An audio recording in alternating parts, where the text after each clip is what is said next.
Hello everyone, good morning, good welcome to here. Today we're going to talk about something, okay? Today we're going to talk about how the major and minor scales are actually exactly the same. Well, not really, but kind of. We'll talk about it. And so the basic concept is if you know your 5 major scale shapes, you also already know your 5 minor scale shapes. And if you don't know either, that's okay, we're gonna go over them. First, let's look at the 5 major scale shapes, and these are the 5 cage shape positions. And if you don't know how the major scales are organized in the cage positions, I'll leave some links down below where I talk about that. And so here they are on the ski right now. You see them? Look at you, yeah. And the important thing about all these scale shapes here is they have what is called a major key identifier. And they let you know which major key you're playing depending on which note that major key identifier is lined up to on the fretboard. So for example, if we take the C-shaped major scale and line up its chord identifier to this note right here, this G note, fill in the rest of the major scale shape. We are now playing in the G major scale. And the same concept applies to the other 4 cage shapes, okay? They all have major key identifiers. And what I said, you know, there's someone outside my door. Last night I had a dream that someone broke into my apartment, tried to murder me. But I got away. And so great. Great, that's great. I love that. How does this have anything to do with the minor scale shapes? Not only do these 5 cage major scale shapes have major key identifiers, but they also have minor key identifiers. Ooh, plot twist. And they let you know which minor key you're playing depending on which note that key identifier is lined up to On the fretboard, this guy right here. So if we take a look at our C-shaped G major scale here that we played before, the major key identifier is right here, right? And the minor key identifier is right here. Meaning whatever note this is the minor key that we are playing. And this is the E note. Do you hear this? Do you hear any of this? Are you hearing any of this? And since this is the E note, that is the E minor scale. And so, but wait, I thought you said this was the G major scale. How is it also the E minor scale? 2 things can be 2 things at the same time. That's not how that works. Well, it is. That is what is happening.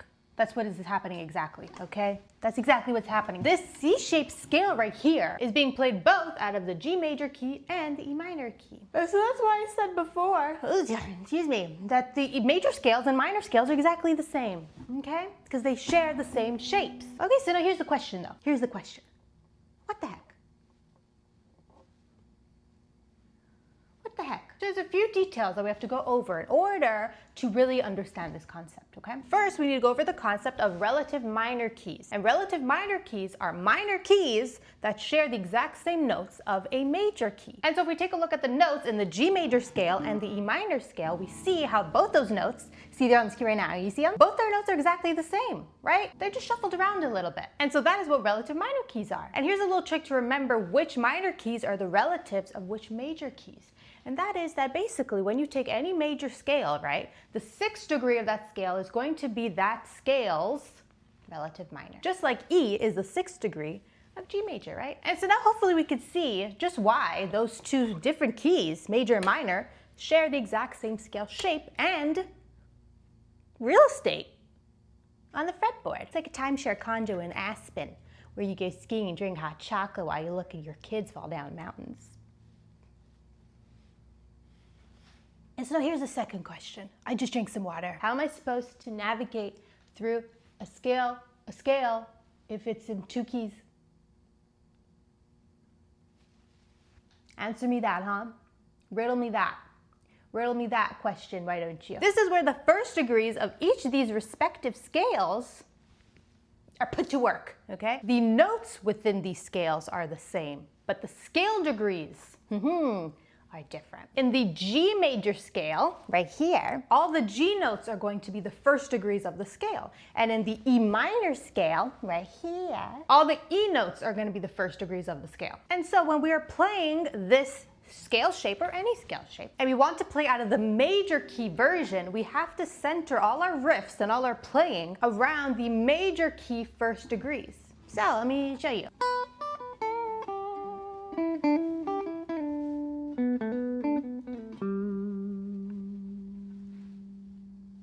Collar. And we want to play something in the minor key version. We are going to center our riffs around the minor key 1st degrees.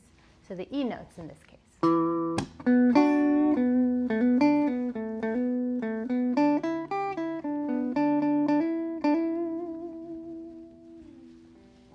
color. And so that's really what differentiates the two keys. Differentiates? It's what differentiates the first degrees. The first degrees differentiate the keys. Okay, that's what I'm talking about. And so as a final little example, okay, to show you just how to apply these keys. If you got it, you got it. If you got it, you got it. But I just want to make it clear, okay? Let's say I want to play the D major scale in the A shape. Okay, well, then we have to find the major key identifier in the A shape, and that is on the 5th string. So we need to find a D note along this 5th string here, and we find one right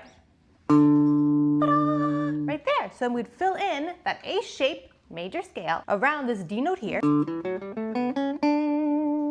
This is part of it. You could do the whole thing, you know? And then there is your D major scale in the A shape. But now let's say you want to play D minor in the A shape. Well, the minor key identifier in the A shape is on the 6th string. So we have to find a D note on the 6th string, and we find one right there, okay? Then we would fill in the A shape major scale around this A note here.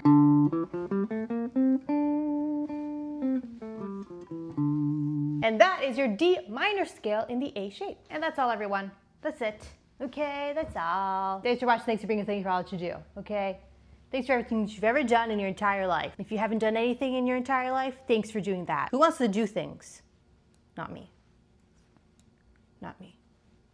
Don't forget to go to megantracemusic.com for the 70s and guitar ebooks. We got 2 of them. The 70s and Guitar Study ebook will especially help you in this whole situation because it has all the key identifiers in all the scale shapes. The pentatonic major and minor key identifiers, the major scale major minor key identifiers, and all the key identifiers in the modes. Because, you know, the modes are also the same as the major scales too.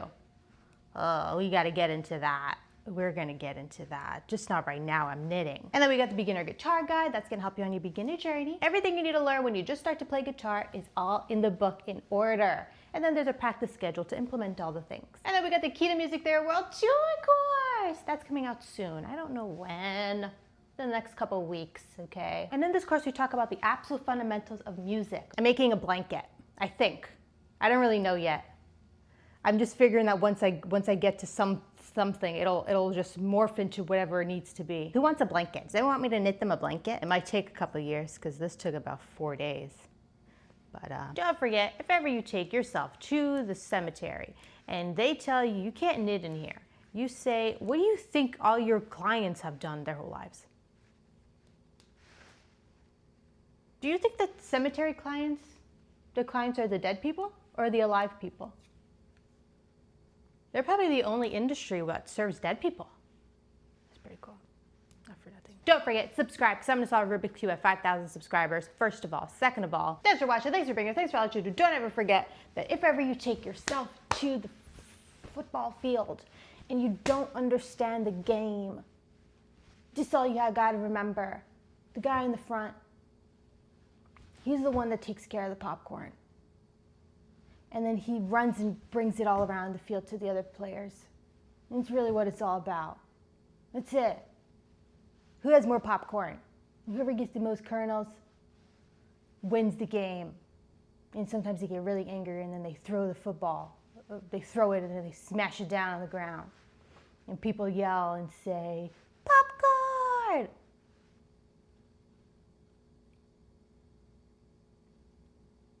What else?